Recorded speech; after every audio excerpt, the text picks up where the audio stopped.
Istanbul سے ذوالفقار جٹ وحید احمد ہیں لودھراں سے. وہ کہتے ہیں جی اقتدار سے محروم ہونے کے بعد عمران خان پرانے دوستوں اور تحریک انصاف کے کئی ناراض عہدیداروں سے ملاقاتیں کر چکے ہیں، مگر جہانگیر ترین، علیم خان اور ندیم افضل چند جیسے لوگوں کا کسی نے ذکر کیا اور نہ عمران خان صاحب نے انہیں بلانے کی زحمت کی. کیا پی ٹی آئی میں آپ کسی کو ان تینوں رہنماؤں کا متبادل سمجھتے ہیں جو ان کی کمی پوری کر دیں؟ ہرگز نہیں، ہرگز نہیں. اور کمال کے بندے ہیں. میرا اوپینین آپ جہانگیر ترین اور علیم خان وغیرہ کو پڑھتا ہوں، آپ بہت اچھی طرح جانتے ہیں، ڈے ون سے جانتے ہیں. میرا ایک پرابلم ہے، میں اگر کسی پارٹی کے ساتھ اگری نہیں کرتا ہوں، اسے پسند نہیں کرتا ہوں، اس کا کوئی بندہ اگر خوبصورت ہے یا نہیں بھی ہے اور اس نے کوئی حرکت خوبصورت کی ہے، میں تعریف کروں گا.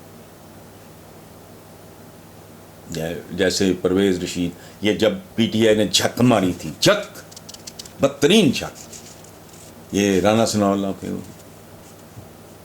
ڈرگز وغیرہ یا منشیات ہو گئی، کوئی پھوش کرو. تو میں نے کہا بدترین دشمن اس آدمی کے، آئی نو دا مین.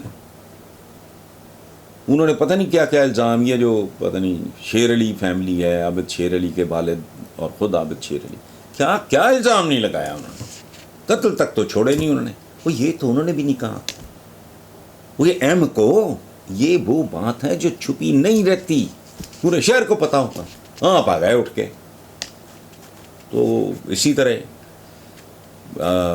ندیم افضل چند ہیرا تھا جو انہوں نے گنوا دیا، واپس چلا گیا پیپلز پارٹی میں، مطمئن، پرسکون، کانفیڈنٹ.